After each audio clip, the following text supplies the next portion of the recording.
temple ba ang hanap mo? Tara sa Haedongsa.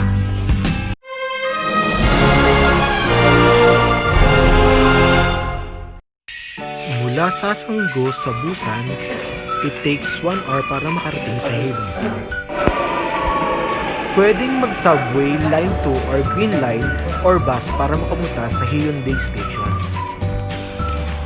Mula Haeundae Station, need mo mag-bus para makarating sa Haedong Yonggung Temple. Pagkababa nyo sa bus stop, need nyo pong maglakad ng 12 minutes para makarating mismo sa temple. Or kung may sasakyan ka naman, pwede mo siyang ipasok hanggang parking lot na malapit lang sa mismong temple.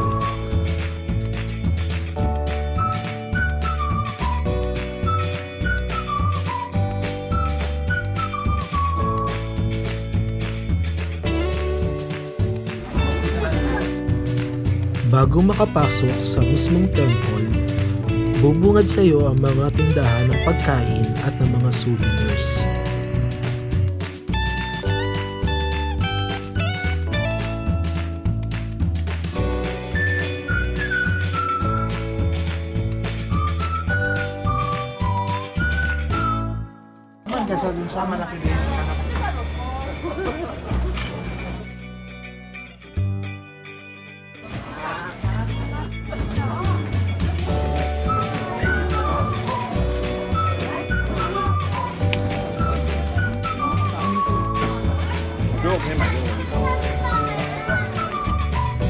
Madadaanan mo din ang mga statue ng animals na makikita mo sa Chinese calendar.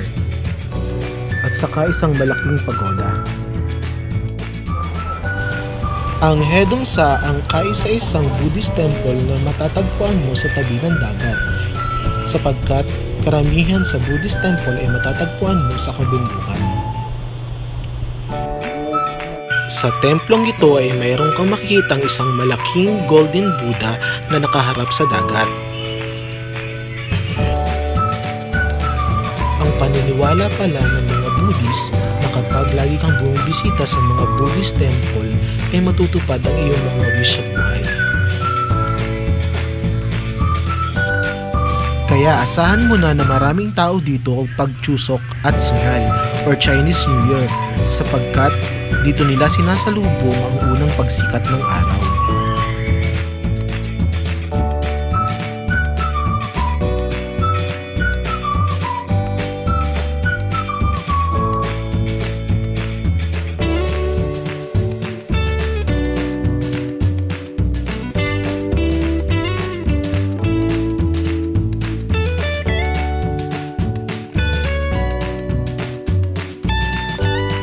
Minsan na din itong na-feature sa programang Biyahe ni Drew Arroyo ng GMA7.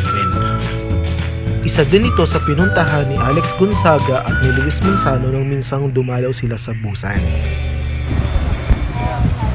Maraming beses na din na ito'y aking napuntahan sapagkat aking mga kaibigan at bagong kakilala ay aking sinamahan.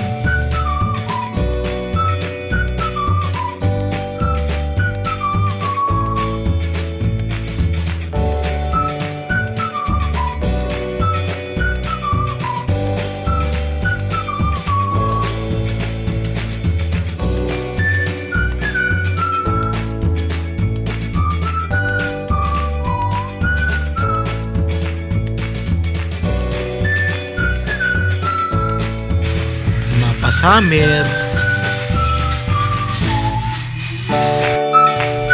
o winter pa man, Haedongsa, hindi na kita malilimutan.